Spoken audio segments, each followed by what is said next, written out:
Chettinad style கிள்ளி போட்ட கெட்டி உருண்டை குழம்பு. எப்பொழுதும் செய்கிற உருண்டை குழம்பை விட டேஸ்ட்டு ரொம்ப சூப்பராக இருக்கும். கண்டிப்பாக ட்ரை பண்ணி பாருங்கள் இந்த உருண்டை குழம்பை.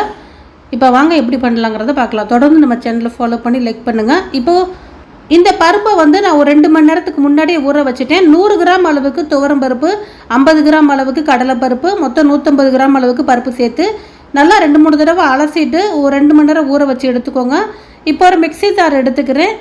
அதில் 4 பல் பெரிய பல்லாக பூண்டு, ஒரு 4 வரமிளகாய், இது கூடவே 1 ஸ்பூன் அளவுக்கு சோம்பு சேர்த்துட்டு லைட்டாக அரைச்சி எடுத்துகிட்டு வந்துடுறேன். பாருங்கள், இது போல் இருக்கணும். இப்போ ஊற வச்சுருக்க பருப்பை தண்ணி ஃபுல்லாக நல்லா வடிகட்டிடணும். வடிகட்டிட்டு அந்த பருப்பை சேர்த்துக்கணும். தண்ணி கொஞ்சம் கூட இருக்கக்கூடாது.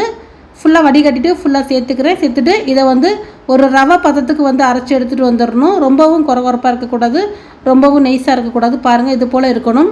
அப்போ தான் உருண்டை குழம்பு நல்லாயிருக்கும். இப்போ ஒரு அகலமான பாத்திரத்தில் சேர்த்துக்கிறேன். ஃபுல்லாக எல்லாத்தையுமே சேர்த்துட்டு இதில் ஒரு மீடியம் சைஸ் பெரிய வெங்காயம் பொடியாக நறுக்கி வச்சுருக்கேன். ஒரு பச்சை மிளகாய் நறுக்கி வச்சுருக்கேன்.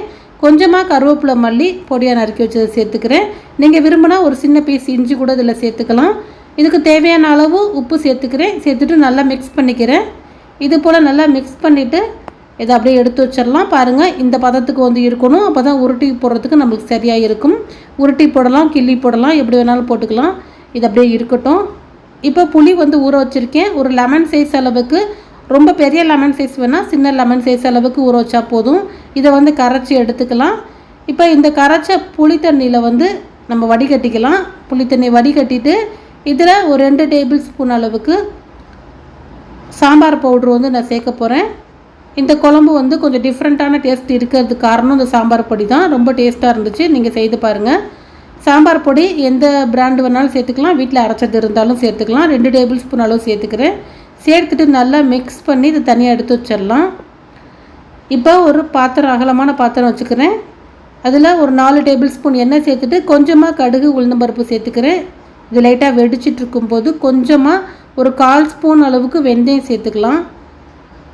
இது 2 நல்லா பொரிஞ்ச உடனே இதில் ஒரு 4-5 பல் பூண்டு 2-3 நறுக்கி வச்சுருக்கேன். ஏன்னா இது பெரிய பல்லாக இருந்ததுனால நறுக்கி வச்சுருக்கேன். ஒரு மீடியம் சைஸ் பெரிய வெங்காயம் பொடியாக நறுக்கினது, கொஞ்சமாக கருவேப்பிலை, இதெல்லாம் சேர்த்துட்டு இந்த வெங்காயம் லைட்டாக செவந்து வரட்டும். பெரிய வெங்காயத்துக்கு பதில் சின்ன வெங்காயம் இருந்தால் கூட சேர்த்துக்கோங்க. 100 கிராம் அளவுக்கு சரியாக இருக்கும். இதில் 1 டேபிள் ஸ்பூன் அளவுக்கு உப்பு சேர்த்துக்கிறேன். குழம்புக்கு தேவையான அளவு தான் உப்பு சேர்த்துருக்கேன். ஏன்னா உருண்டையில் உப்பு சேர்த்துருக்கோம். அதனால் பார்த்து நிதானமாக சேர்த்துக்கோங்க. இப்போ வெங்காயம் நல்லா வதங்கிடுச்சு பாருங்கள். வெங்காயம் இது போல் வதங்கினோடனே தக்காளி பழம் ஒரு 3 பழம் மீடியம் சைஸ் அரைச்சி இது போல் சேர்த்துக்கிறேன். இப்போ இதில் 1 டேபிள் ஸ்பூன் அளவுக்கு தனி மிளகாய் தூள் சேர்த்துக்கிறேன். கொஞ்சமாக மஞ்சள் தூள், 1 டேபிள் ஸ்பூன் குழம்பு மல்லித்தூள் சேர்த்துக்கிறேன்.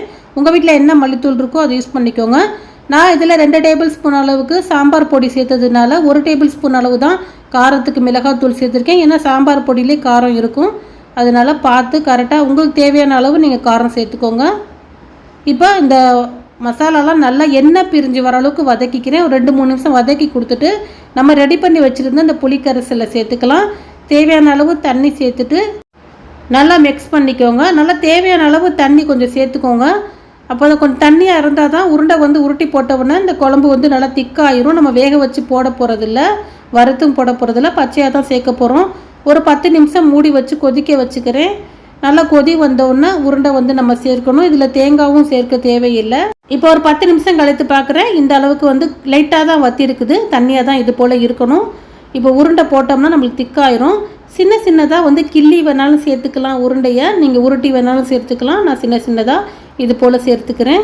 உங்களுக்கு தேவையான அளவு குழம்புல உருண்டை சேர்த்துக்கோங்க. மீதம் இருந்துச்சுன்னா நீங்கள் வடையாக வறுத்து கூட சைடிஷாக சாப்பிட்லாம். அதுவும் ரொம்ப சூப்பராக மொறுமொறுன்னு நல்லா இருக்கும். இப்போ தேவையான அளவு உருண்டை சேர்த்துட்டு அடுப்பை சிம்மில் வச்சுட்டு கரெக்டாக ஒரு 10 நிமிஷம் வேக வச்சுக்கலாம்.